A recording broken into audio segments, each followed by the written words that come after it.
Kita mungkin tidak sukar mengampuni orang yang kita tidak kenal. Kalau dimaki di luar tidak kenal, kita tidak terlalu sukar untuk mengampuni atau melupakan. Tapi kalau dimaki suami sendiri, dimaki istri sendiri, dimaki orang tua sendiri, dimaki anak-anak sendiri, dimaki pacar sendiri, leleh anak, lu di mana? WA lu tidak tahu balas-balas. Bayangkan kalau dimaki oleh orang-orang dekat seperti itu menjadi sukar. Apalagi kalau orang itu disayang. Itulah sebabnya kenapa banyak istri sukar mengampuni suami? Karena orang dekat. Banyak suami sukar mengampuni istri karena orang dekat. Banyak anak sukar mengampuni orang tua. Kalau orang lain yang bikin mungkin bisa terima. Ini papa mama sendiri sukar mengampuni. Banyak orang tua sukar mengampuni anak-anak yang mereka lahirkan dari rahim mereka sendiri. Ternyata jadi biadab seperti ini. Itu sukar diampuni. Itulah sebabnya banyak mertua sukar mengampuni menantu. Dan banyak menantu sukar mengampuni mertua. Orang-orang yang paling sukar diampuni itu adalah orang-orang dekat. Tapi orang dekat sekalipun bukan alasan untuk tidak diampuni. Kenapa? Tuhan Yesus pernah dikhianati oleh orang dekat. Siapa? Pertama Petrus. Petrus itu salah satu murid terdekat. Jadi ada 12 murid Yesus. Tapi ada grup khusus yang lebih penting. Itu 3 orang. Petrus, Yakobus, Yohanes. Pada waktu pergi naik gunung Matius 17. Yesus mau ketemu Musa, Elia. Semua murid yang lain tunggu. Hanya yang ikut Petrus, Yakobus, Yohanes. Pada waktu doa di Getsemani, semua yang lain tunggu Petrus, Yakobus, Yohanes. Petrus selalu dapat perhatian Yesus.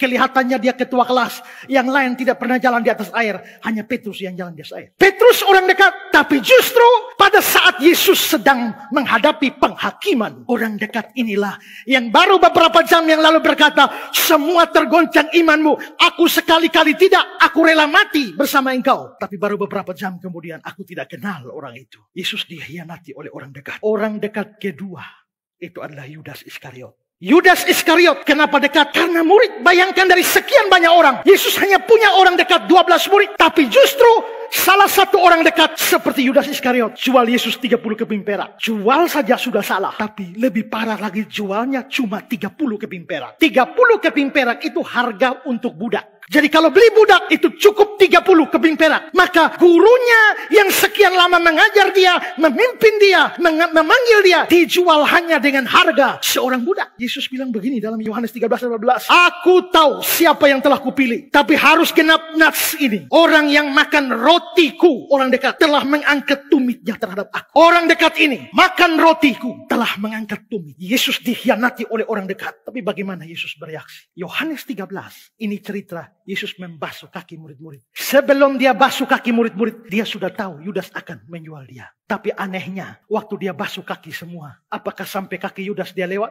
Tidak. Dia membasuh seluruhnya. Bayangkan, kalau saudara tidak tahu orang mau mengkhianati saudara, saudara berbuat baik kepada dia, itu biasa. Karena saudara tidak tahu. Tapi saudara tahu dia sebentar lagi dia akan bikin jahat kepada saudara. Sebentar lagi dia akan jual saudara. Sudah tahu kejahatannya, tapi masih berbuat baik kepada dia sebelum kejahatan itu terjadi. Itu sesuatu yang luar biasa. Orang dekat, Petrus orang dekat. Tapi bagaimana Yesus setelah penyangkalan Petrus, Yesus mati di kayu salib, bangkit. Setelah bangkit, orang pertama yang Yesus cari itu Petrus. Simon anak Yohanes, apakah engkau mengasihi aku? Ya Tuhan, aku mengasihi engkau. Ini dialog pertama setelah penyangkalan. Pertanyaan kedua, apakah engkau mengasihi aku? Ya Tuhan, aku mengasihi engkau. Pertanyaan ketiga, apakah engkau mengasihi aku? Lalu sedihlah hati Petrus karena Yesus bertanya yang ketiga. Kenapa pertanyaan 1, 2 tidak sedih? Pertanyaan ketiga sedih karena Yesus tanya 3 kali. Dia jadi ingat. Dia menyangkal Yesus 3 kali. Ya Tuhan, engkau tahu aku mengasihi engkau. Berarti Yesus memulihkan relasinya dengan orang yang telah menyangkal dia. Orang-orang dekat itu. Yudas yang menyangkal, yang menjual dia, dia basuh kakinya. Petrus yang menyangkal dia temui setelah ada kesempatan kebangkitannya. Mungkin saudara berkata itu kan Yesus. Ya, tapi orang lain yang bukan Yesus pun bisa lakukan yang sama. Siapa? Yusuf di dalam perjanjian lama. Dilempar saudara-saudaranya masuk lubang sumur. Kasih keluar, jual ke Mesir. Sampai Mesir jadi budak di rumah Potifar. Difitnah istri Potifar. Masuk penjara. Keluar jadi Perdana Menteri. Saudara-saudaranya datang beli gandum. Itu kesempatan balas dendam. Saya pikir kalau saya yang jadi Yusuf. Setelah saya keluar dari penjara, orang pertama yang saya eksekusi itu istri Potifar. Yang kedua, saudara-saudara yang lempar saya ke lubang sumur itu. Tapi ternyata Yusuf tidak melakukan itu. Dia menjamu mereka. Dia bahkan memeluk mereka dan menangis. Bukan kamu yang kirim aku ke sini. Allah yang kirim. Untuk memelihara kamulah Allah mengirim. Kamu mereka-rekakan yang jahat padaku. Tapi Allah mereka-rekakan yang baik padaku. Yusuf bukan Yesus. Tapi dia sanggup melakukan itu.